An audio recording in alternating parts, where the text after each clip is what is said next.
في ليلة من ليالي الدبليو دبليو اي اللي عمرها ما بتتكرر، ليلة كانت حرفيا معركة مصير، مش مجرد ماتش، دي كانت حرب بين الحق والباطل، بين الحرية والسيطرة، بين جون سينا والسلطة نفسها. الكل كان عارف ان اللي هيكسب الماتش ده هو اللي هيملك الاتحاد كله. من ناحية عندك تريبل اتش وستيفاني ماكمان اللي سيطروا على كل حاجة بظلمهم ونفوذهم، بيختاروا مين يبقى نجم ومين يختفي، مين يتكافئ ومين يتعاقب، كل ده تحت شعارهم الكريه وي ار ذا اوثوريتي. ومن الناحيه التانيه عندك جون سينا رمز العداله، الراجل اللي عمره ما خاف من حد، قرر انه يقول لهم لا، المره ديت مش هتتحكموا في مصير الناس. قرر يجمع فريق من ناس اتظلمت، من ناس السلطه حربتهم، ويخش معاهم حرب مصيريه على مستقبل الشركه كلها.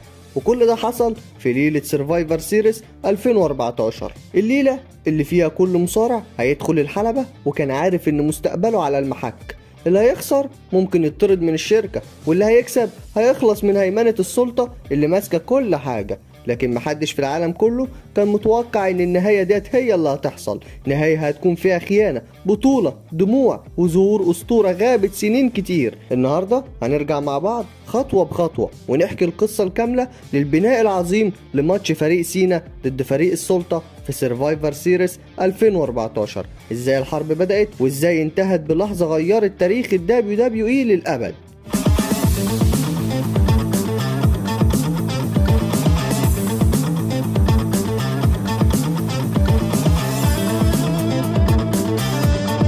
من سنة 2013 الشركة كلها كانت في ايد تريبل اتش وستيفاني ماكمان اللي سموا نفسهم الاوثوريتي. كانوا بيقولوا انهم بيعملوا الصح للبيزنس، لكن الحقيقة انهم كانوا بيتحكموا في كل حاجة، بيعاقبوا اللي مش على مزاجهم ويرفعوا اللي بيسمع الكلام. جون سينا رغم ان هو ما كانش ضدهم بشكل مباشر في الاول، بس كان دايما بيمثل رمز العدالة اللي ضد الظلم. في المقابل كان عندك السلطة كانت دايما حاطة عينيها على انها تسيطر على كل بطل وكل مصارع كبير، سواء كان راندي اورتن او سيث رولينز او كين او حتى تريبل اتش نفسه لما يدخل الحلبة. وفي 2014 الدنيا كانت مولعة على الاخر بعد ما سيث رولينز خان فريق الشيلد في صدمة مدوية وانضم رسميا للسلطة. ومن هنا بدأ تريبل اتش وستيفاني ماكمان يشوفوا فيه المستقبل الذهبي للاتحاد، وبدأوا يستخدموه كسلاحهم المفضل. ورولينز بقى هو الجولدن بوي بتاعهم، ومعاه كين اللي بقى الكوربريت ديمان، وراندي اورتن اللي كان حاسس ان السلطة بدأت تهمشه شوية لصالح رولينز، وده عمل توتر كبير جدا جوه الفريق نفسه. وفي الفصل الأخير من سنة 2014 السلطة بدأت تتدخل في كل ماتشات النجوم الكبار، تتدخل في الماتشات، تظلم وتقرر مين اللي يكسب ومين اللي يخسر. الناس بدأت تزهق والسيطرة على السلطة أصبحت شبه مستحيلة. جون سينا اللي كان وقتها السوبر هيرو اللي الناس مستنياه ينقذ الموقف، قرر انه لازم يقف في وشهم. بس اللي ولع الدنيا بجد كان لما راندي اورتن نفسه اتمرد على السلطة. لما رولينز وتريبل اتش وستيفاني بدأوا يبينوا انهم مش محتاجينه، اورتن انفجر وهاجم رولينز في مشهد مجنون. بس بعدها اتلم عليه الفريق كله ودمروه، وتريبل اتش قال له انت خارج السلطة، وده خلى الناس كلها تتعاطف مع اورتن، وبدأت ملامح الحرب تتشكل اكتر. وبعدها على طول ستيفاني ماكمان طلعت وقالت ان السلطة بتتحدى اي حد يقدر يقف ضدهم. لكن جون سينا خرج وقال الجملة اللي ولعت الطريق لسرفايفر سيريس، قال لهم بالحرف الواحد لو انتوا ناويين تسيطروا على كل حاجة في الشركة فهتلاقوني انا في وشكم. ومن هنا اتقرر رسميا ان في سرفايفر سيريس 2014 هيكون عندنا فريق جون سينا ضد فريق السلطة، ولو فريق سينا كسب السلطة هتتفكك وتخسر السيطرة على الاتحاد، ولو سينا خسر كل اعضاء فريقه هيطردوا من الشركة. وكده بقى معانا فريق سينا اللي بيتكون من جون سينا، دولف زيجلر، رايباك، إيريك روين والبيك شو. اما فريق السلطة بيتكون من سيث رولينز، كين، مارك هنري، لوك هاربر وروسف. وكان كل اختيار كان وراه قصة. عندك مثلا رايباك في الاول كان متردد، بس السلطة حاولت تغريه وما اقتنعش في الاخر وانضم لسينا. والبيك شو كان صديق للسلطة قبل كده، لكنه قال لهم الحق لازم يتقال وانضم لسينا وسابهم. اما إيريك روين كان المفاجأة لانه كان خصم رايباك قبلها باسابيع اصلا. اما زيجلر بقى كان اكتر واحد السلطة بتحاربه بشكل مباشر، وده خلى الناس كلها تتعاطف معاه. وفي الاسابيع اللي قبل الماتش تريبل اتش وستيفاني ماكمان كانوا بيهددوا كل واحد يفكر يدخل مع فريق سينا. قالوا للكل لو انضميتوا لفريق سينا مستقبلكم في الاتحاد خلاص انتهى. وبالفعل في ناس كتير خافت وتراجعت، بس سينا فضل يقول انا مش لوحدي، كل اللي بيحب الحقيقة هيقف معايا. وفي العروض اللي قبل سرفايفر سيريس شفنا السلطة بتهاجم فريق سينا كل اسبوع، حتى وصلوا لدرجة انهم شالوا اورتن من الصورة تماما بعد ما دمروه وخلوا سينا هو الرمز الوحيد اللي باقي ضدهم في اخر السنة. والليلة قبل العرض كانت نار جدا. تريبل اتش واقف في الرينج وقال وهو غضبان لو السلطة خسرت فهنكون انتهينا خلاص، مش هيكون في سلطة ومش هيكون في سيطرة خلاص، لكن ثقوا فينا الكلام ده مش هيحصل ابدا. وسينا وقف في وشه وقال له انتوا كنتوا بتتحكموا في كل حاجة لفترة طويلة لحد ما المكان ده مبقاش اسمه الدبليو دبليو اي، لكن في سرفايفر سيريس الناس ديت هتسترد الدبليو دبليو اي. وبكده اتحولت المعركة من مجرد ماتش الى حرب مصيرية بين الحرية والسيطرة. وبعد كده هنروح لليلة العرض.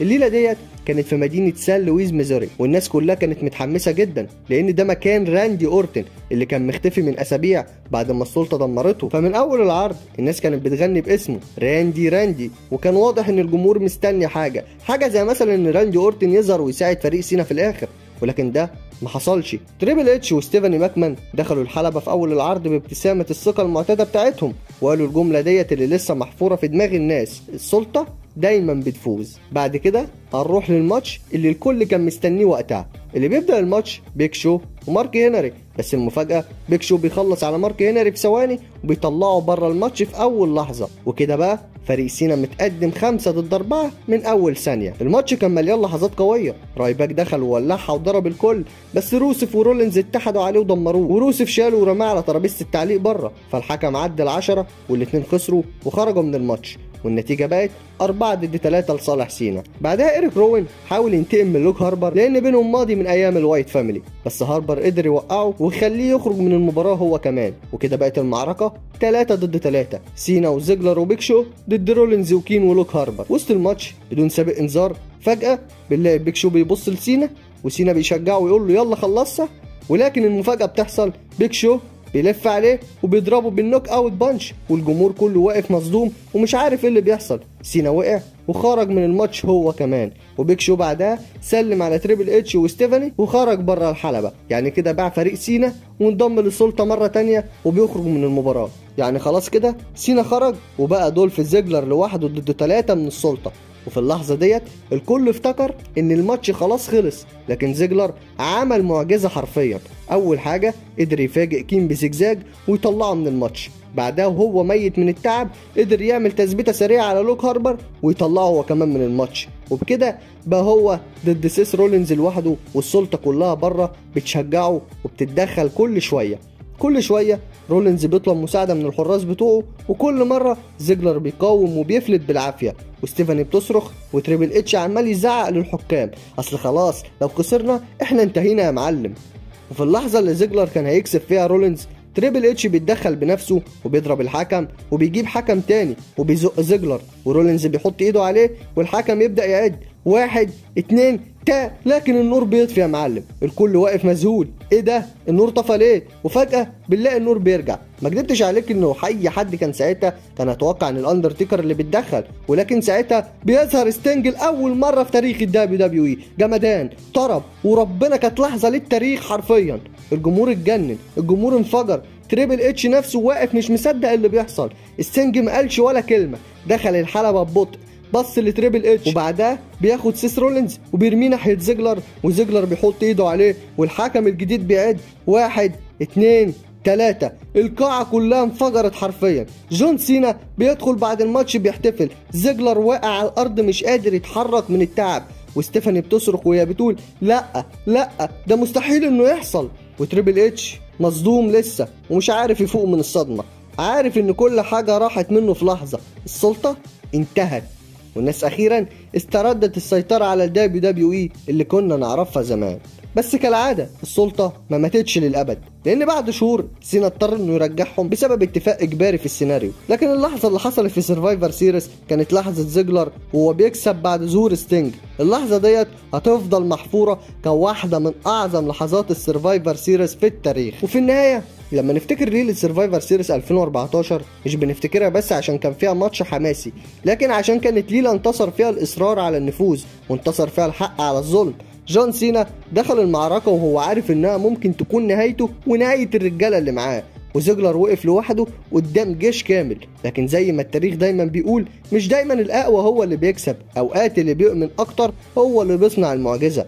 الليلة ديت علمتنا إن حتى في عالم المصارعة اللي كله تمثيل وسيناريوهات، في لحظات بتحس إنها حقيقة لدرجة إنك تعيشها كأنك جواها بالظبط. وده بالظبط اللي حصل لما النور اتطفى وظهر ستينج لأول مرة، وأنا عهد السلطة اللي استمر كتير بلقطة واحدة بس. من اليوم ده بقى الكل فاهم إن مهما السلطة سيطرت هيجي يوم وهتقع، وإن اللي بيقف للظلم دايما حتى لو اتكسر في الآخر اللي بيكسب هو احترام الناس والتاريخ. دي كانت قصة واحدة من أعظم الحروب في تاريخ WWE، قصة فريق سينا ضد فريق السلطة في سيرفايفر سيريس 2014 اللي فيها الاتحاد اتقلب حرفيا، ولحد النهارده بنفتكرها ونقول دي الليلة اللي فيها العدالة رجعت WWE للجمهور من تاني. وبكده يا جماعة نكون خلصنا واحدة من أروع الحكايات اللي حصلت في تاريخ WWE، قصة الحرب اللي كسرت هيمنة السلطة واللي علمتنا إن لما الدنيا كلها تبقى ضدك لازم تؤمن إن لسه في أمل إنك تكسب لو قلبك جامد كفاية، زي ما زيجلر عمل في الليلة ديت. ليلة سيرفايفر سيريس 2014 مش مجرد صفحة في التاريخ وكده وانتهت، دي كانت نقطة تحول، كانت بداية جديدة للشركة الناس حسوا فيها إن صوتهم أخيرا اتسمع. ولو عجبتك القصة ديت ما تنساش إنك تعمل لايك للفيديو واشترك في القناة عشان يوصلك كل جديد وكل الحكايات اللي جاية، لأن اللي جاي هيكون أجمد من أي حاجة شفتها قبل كده، وكل ده بيحصل في مكان واحد بس اسمه راس الإسلام. وافتكر دايما في عالم المصارعة مفيش مستحيل، بس في دايما راس الإسلام.